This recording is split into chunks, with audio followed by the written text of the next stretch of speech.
Very good morning, friends. I hope you're all safe and healthy. Well, I have been talking in terms of the Appendix B in terms of Index 101.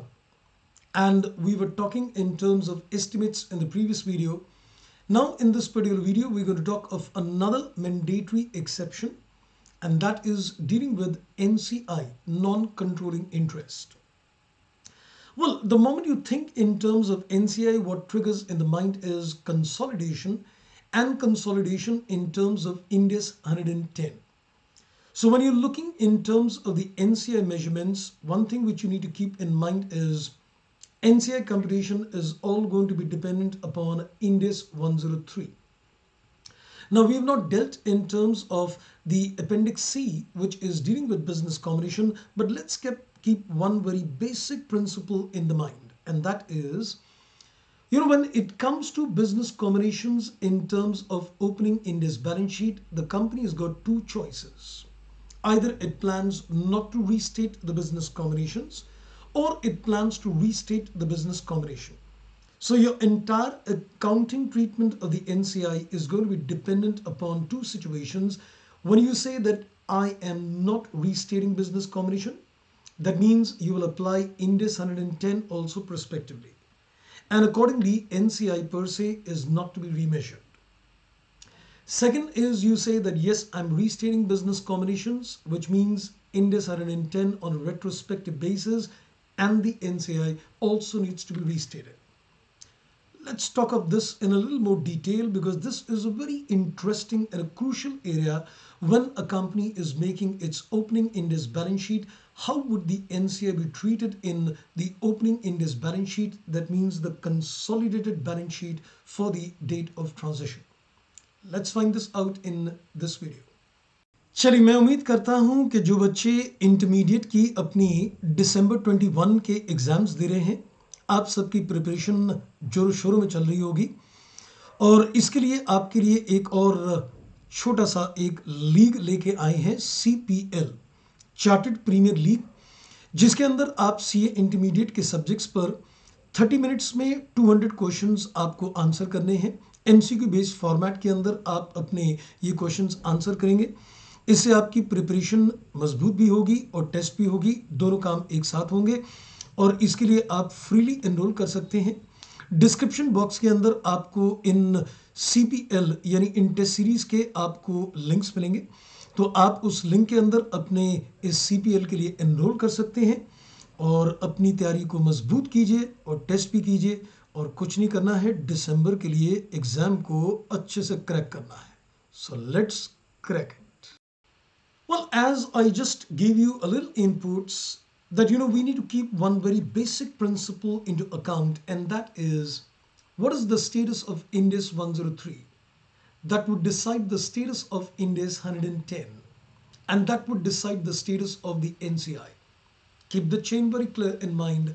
Your status of 103 is going to decide Index 110 is going to decide the status of NCI. If you say I don't restate business combination, Index 110 is prospectively accounted for, NCI is not to be remeasured. Except the previous gaps, the general principle, there can be exceptions. So no restatement under 103, Index 110 prospective accounting, and NCI is concerned, it is going to be simply considered that no remeasurements will take place. Second chain of thought. Index 103, you're going to say, okay, I am going to do restatements. Index 110, retrospective accounting, remeasurements of the NCI required.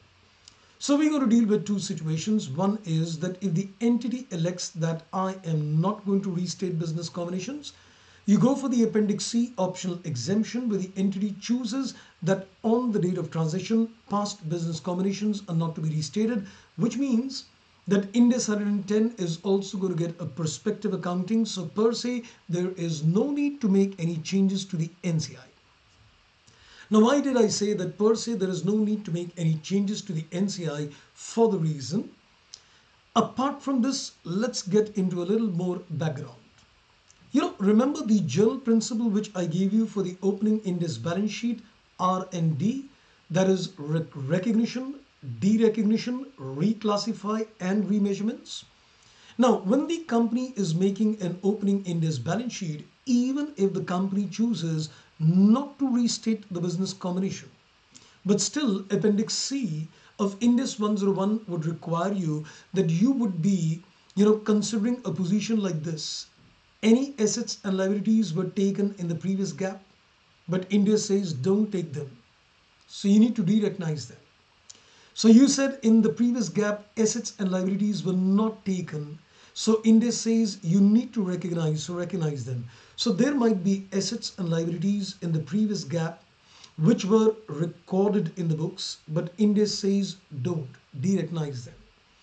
So you had not recognized the assets liability in the I gap. Now India says recognize them. So this recognition and derecognition as a part of the transition to the Indias would mean, that means even if you're not restating the business combinations, these assets and liability which are a part of the business combination could lead to changes in the net assets of the entity.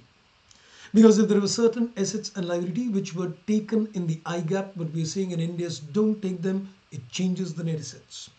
They were not taken in the I gap, but we are saying please take them, it leads to changes in the net assets. Now, if there are changes in the net assets because of this, even though that business combination is not being restated, this would mean that the NCI figure needs a remeasurement.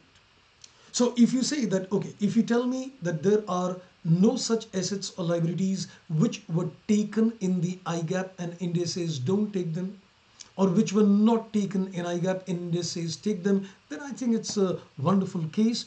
Then in those particular cases, NCI would not need any remeasurements. Whatever MI, minority interest, was taken in the previous gap is going to be accepted as it is, and you're going to show it in the opening India's balance sheet as an NCI.